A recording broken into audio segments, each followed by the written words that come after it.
With Dr. Hoa Nguyen, the former chair of the Physicians Advisory Group, is standing by this morning out of American Medical Center Clinic. I believe he's joining us from Manila this morning. Good morning, Doc. Good morning, guys. Do we have the videos? Okay, we're gonna get the Doc. We're gonna play these videos. With apparently some scenes captured from local bars over the weekend. We are getting public health, environmental health on at 9 to find out if any citations have been issued or whatever. But we had Dr. Berg on Friday last week, and his interview. Some of the takeaways: cannot control the spread, so they're focusing on treatment and hospitalizations. And he seemed to talk a little bit about the natural immunity thing, which is where you can't stop it, so you let it run. People get sick, people die. It's kind of freaky. It freaked me out, Doc. It's a way different message than, the prevention that we're used to, because we spent so much of this pandemic just trying to keep ourselves from catching COVID. And so now it kind of seems like, although they're saying still wear your mask, that there's this idea that the people of Guam will get better off after everyone catches the virus, which kind of freaked me out, honestly, Doc. What do you think of that? Because I know you heard the interview. Yeah, I tell you, I'm not sure that's what he say or not, but to wait until we have everyone have a natural immunity is a price that we have to pay, and I do not want one of my family member have to pay for that price, because of the infection. So I think the bottom line is I don't think that anywhere CDC, FDA going to endorse that type of thought. Everything about prevention through the 3W and also through immunization. But I don't think that anyone will endorse the idea of let the infection run wild and then get the natural immunity. Like I say, there's a pretty high price we have to pay for some family that lose their family member. So no, I don't think that anyone will want that to let it run a course and get a for the whole island. I think that's I don't think that's what you say, but it's a very bad idea to have. I mean, he said that it wasn't a plan per se, but that it's not far off. It's not far off from the reality. And Doc, I mean, to me, when I thought about it this weekend, it's like maybe that's why we haven't seen these restrictions that you and a lot of people have been clamoring for. Restrictions that a lot of people, including yourself, would feel would lower the number of positive cases.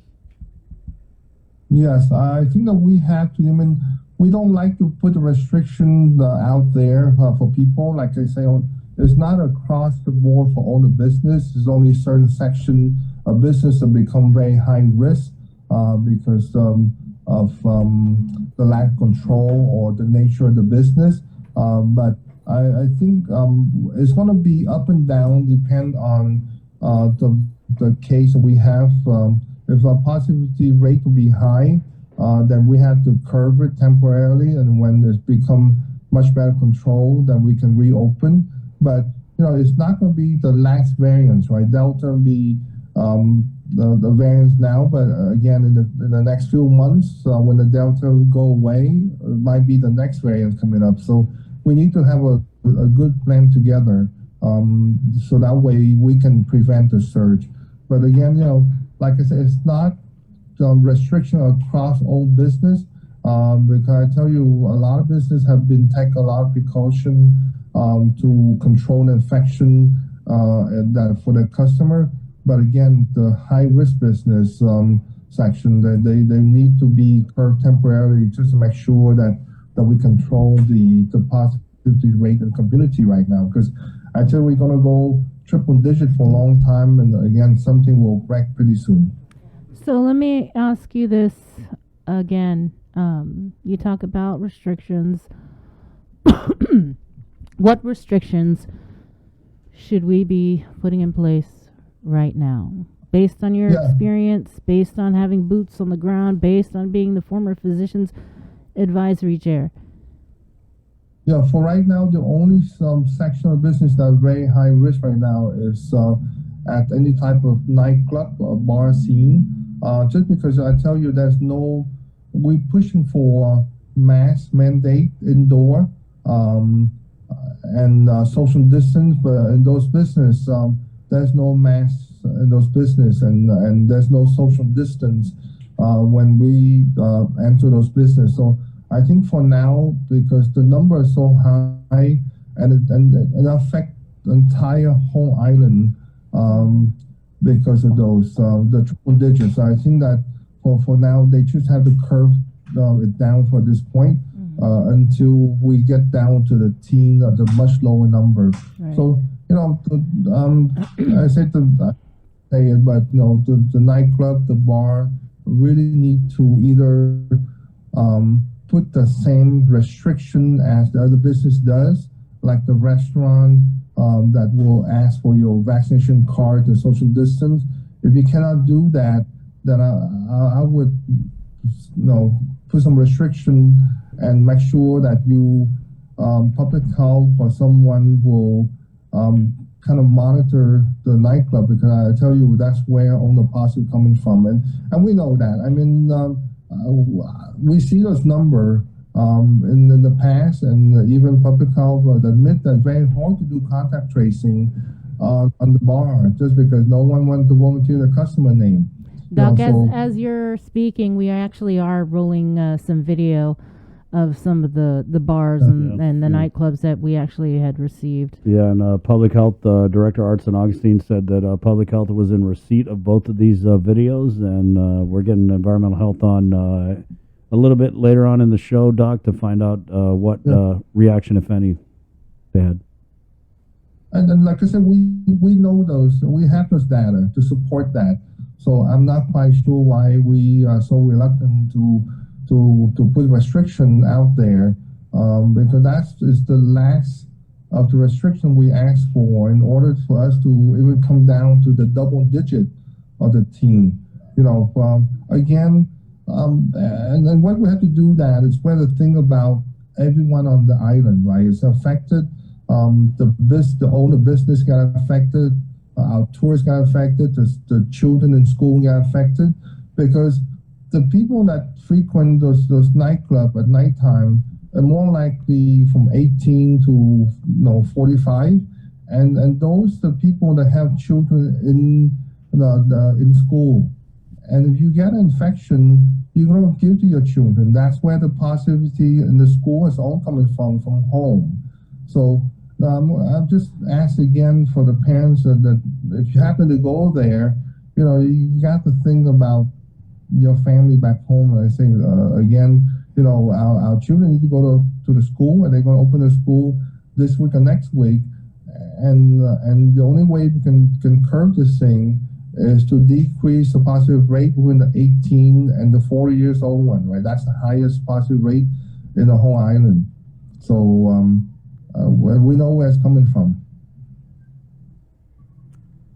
Yeah, but I mean, you know where it's coming from, but nothing, there's just been nothing this week 8. on this. This is week 8, right? So is it week 8? I think it's week 8. We're in week 8 of this surge, guys. Week 8 of this surge. Is there anything else then we should be doing if we're not going to shut down the bars? I mean, that doesn't seem to be an option. Yeah, I don't think the governor wants to do that. All that we can do, because I think that our community as a whole are already wearing masks everywhere that you go. And Guam, our people are very good, and unfortunately, when you have a place where there's a high rate of transmission, and that high rate transmission will go out to the community, and again, it's right now is community spread, and it comes from the home. It's not the business. You don't see any business have a cluster in the business. All the positives come from home, and the business are very good now after about 15, 16 months that they can do the contact tracing and basically, prevent the cluster in the business at your workplace. So I think that as owner employer right now are very good what they're doing. I think that's why you don't see the cluster on any type of a company or business at this point. But again, the community spread is strictly in the family setting at this point. Doc, can I just ask you, because we've been bombarded by comments from people about, and I don't know what the status of if anybody's using Ivermectin. It's hard for me to. I just want to laugh when I say it, but can you just address that, because I got a lot of messages and people were like, why aren't you guys talking about Ivermectin? It works. It's a big conspiracy to keep Let's it. start with what is ivermectin first. Okay, Doc, go ahead. Ivermectin is an antiparasitic medication that we use it on some parasitic infection like roundworm, pinworm, but it's FDA approved for use on certain parasitic infection. It's not approved to be used for COVID-19. I know that a lot of people can buy that online, but as a physician, we cannot prescribe that because it's not FDA approved. If I want to write it, then my license will be on the line. If any complication coming out of it, even there's a lot of study out there say it worked. There's a lot of study out there say there's have a lot of complication. But as long as FDA have not approved the use, even emergency use authorization, then as a physician, doesn't matter how much I believe or not, is it work or not work, you cannot legally give to your patient. So that's something that, again, you can see a lot of patients can buy that in Amazon, can buy that on eBay. I'm not sure I trust the source or not, but again, it's something that really different studies show that it's working and different studies show it's not working. And again, it's not a benign medication that you take. Mm-hmm. So at this point, I don't think that any physician openly write that for their patient. I don't think so, because there's a lot of liability if you write that for the patient without following the FDA approval for this use. So, but again, some people are really swear on it, and it's very hard to find literature that say there's a lot of complication out there. So at this point, for the patient out there using it, I just say that you can use just like you buy anything over the counter supplement. You use at your own will, but it's very hard for physician to actually prescribe you for COVID-19, either preventive or treatment of the active infection. Have you seen any patients that have come in that have taken ivermectin? I have patients come in and ask for them, and I just I explained to you, I cannot legally, prescribe them the ivermectin to treat the COVID or preventive, just because I think you really have to, some pharmacy now really ask for the reason why you're taking them. Yeah. Well, Doc, I mean, does it work or not? I don't get it. I mean, I know it's not FDA approved, but I can just hear people yelling at the radio, well, neither is the vaccine, so what's the deal with the ivermectin? Like I said, there's a lot of writing, a lot of information on the internet, guys, that, it's working. But again, a lot of study need to be done. And so far, there's no conclusive study that says it's working for COVID-19. So I would suggest that you use at your own risk. And if it's working, it's working. If it's not, then it's not working. But at least let the physician know that you're taking them, especially you buy from Amazon or eBay. So people, they might be doing it right now as we speak, taking this ivermectin and ordering it online, not prescribed by a physician. What sort of complications, I guess, could people face if they take it? What are the studies showing? There's no study. Okay. Sabrina, The that's FDA thing. came out with a whole campaign against it. They're like, the FDA had a campaign, and it was something like, "You're not a horse. Stop taking I horse mean, medicine," or something. it's not FDA company. It's basically that's people writing it. You know, I mean, that's using for animal mostly. Yeah. But again, we use for a patient that have parasitic infection for worms. Okay, but again, that's only approved one. But like I say, you take that your own risk. Like I said, but I don't think physician will prescribe that for you. Does it work? Some studies show it works, some don't. But there's complication of using it, so you gotta be careful what you get into. Oh. Okay, I just had to ask a doctor, even though the internet says. I know. Can I write it? No, I cannot write it. Like I say, I mean, it's really you really you cannot write as off-label use for that. So you just have to be responsible for it. Yeah. Well, it just reminds me of the time my party took the antibiotics for the rooster. And he was like, "It's the same one they give the humans. It's the same thing. It's actually stronger." Pop 3 of those. You're good. Bree? Yeah, I wanted to ask, have you heard anything about whether or not we've received any shipments of Regenco, or do we even have any on island, or if private clinics are administering Regenco? Yeah, Regenco, I know that it's supposed to come this week. I know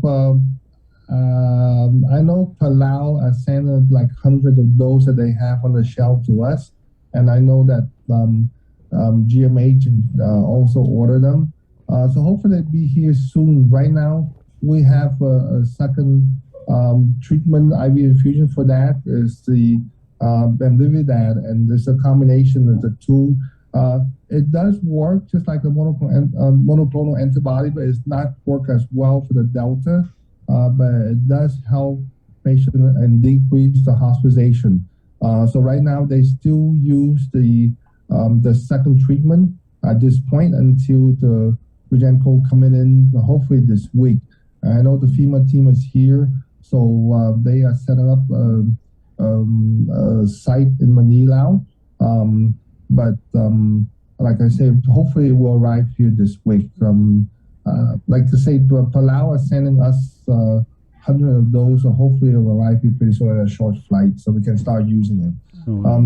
Regarding clinic-wise, private clinic using it, it requires a lot of isolation protocol for the clinic, and I don't think any clinic in Guam, unless you set up a tent outside the clinic, like a blue tent, like at GMH or GRMC, it's kind of hard to put the patient in the clinic without cross-contaminate with the healthy patient. So I do not think that's a good idea unless you really have a very firm isolation protocol to be given at the clinic, because again, you have your normal patient and the chance of cross-contamination is high because you're dealing with positive symptomatic patient. What do you make of this new effort by the administration tasking the village mayors to go out and reach into the community to encourage people to know their status, to go get tested? I tell you, it's also right now, Sabrina, Chris, I mean, we have so much of a widespread infection in the community that you really have to kind of be cautious. Anyone that you don't know, you have to assume that they have COVID-19 at this point in order to protect yourself. There's a lot of people that you can see there's DOA in the past few weeks, and people really stay at home way too long without getting the test confirmed that they have COVID-19, because people think they have a cough and cold, right? And like I say, I mean, when you ask people, are you sick? They say, no, I'm not sick. But you ask them, do you have runny nose and coughs? Yeah, doc, I have a cold. And I tell you, I'm very specific on it. And especially the elderly, and the people who have comorbidity, they think they have a cold, and they stay at home for so long without testing. It, so we asked the mayor to go out there to the people in the village and really ask them and encourage them to go get tested if they have symptom at home and not stay at home, right? I mean, that's something that it can save life if the mayor have the staff to do that. Even the idea of training the mayor's staff to do the Binax antigen card in the office, just to kind of open more site for the people to get tested, right? Because I mean, yeah, I admit the line at Tijan is very long. You know, and this morning I passed by, I said, holy cow, that's a long line. Yeah. And you know, and people might be reluctant to go there because there's no transportation or because they don't want to wait in line. So for the mayor to be involved and reach out to people in the village, I think is a huge help in order to cut down the people that have DOA because they stay at home for too long. That's the idea of trying to get them in to do that. And I tell you from my standpoint, from last week or last, we have a patient that she's in the 70s and the family that test positive, and they say that the patient had been waiting at home for a week now because she thought she had a cold. You know, and you didn't get tested. We brought her in tested, and she said at 91%. So we took the hospital right away. But those are the case that if the family didn't come in to get tested, she might be one of the DOA to arrive in the hospital because the sinus hypoxia will hit her at home so fast that she don't have time to react. So yeah, it's very helpful. The mayor doing that it's not intrude on anyone's privacy. They just want to pass the message, just through the flyer or put some poster in their village to kind of ask the people to look for certain symptoms that they might think that's not COVID and get themselves to go get tested. So I really appreciate the mayor to kind of get that extra effort for the people in the village. All right. Oh, thanks, Doc. Well, since we're not going to get any restrictions in place, what would your message be to the people of Guam, Doc, before we let you go?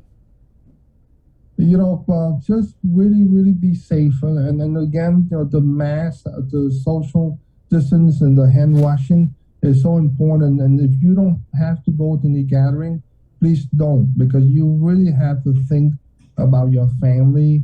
Again, it's only tech. The Delta is so infectious now that you don't have to spend 15 minutes in total. Again, it only take you a few seconds, a few minutes for you to pick up the virus. So just have to be very careful at this point. And again, I encourage the kid to go back to school. Chris, Sabrina, they do have to go back to school. And the school, I put a lot of plan there. It's very safe. Again, there's no cluster in the school. The positive in the student are from home. And that's where I'm going to ask the parents to be very careful to what they do, because the only way that the children will get the virus is through the parents.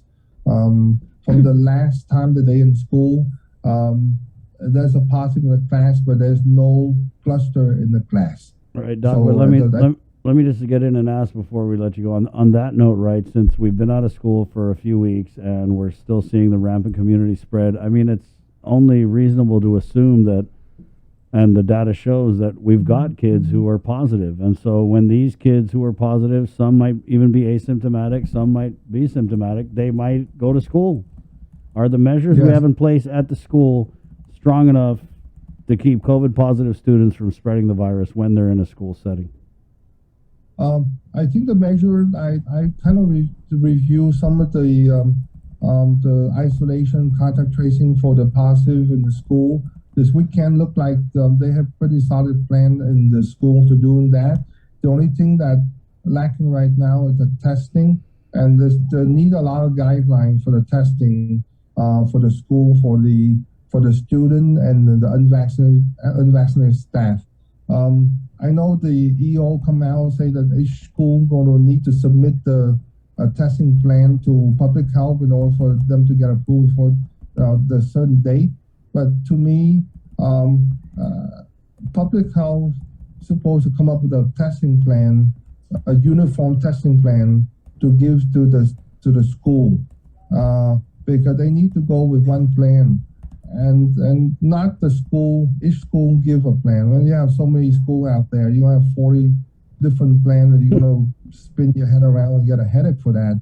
So I think they should have one uniform testing plan drafted by public health and give it to the school for implementation, because that's where public health should know the guideline a lot better than we are like to school to submit a plan. So I think until that thing coming out, that's another layer that's very important to mitigate any type of infection in the school, as the testing plan that they need to be in place. Good point. Thank you, Doc. Thanks, Doc. You're welcome, guys. Be safe. Have a good day. All right, you okay? too. You too. Okay, bye-bye. There you go. Dr. Hoa Nguyen, 912. And let's go to continue on in the Zoom room before we get to tomorrow news. And we've got Dededo Mayor Melissa Savaris. Good morning, Mayor. Unmute, please.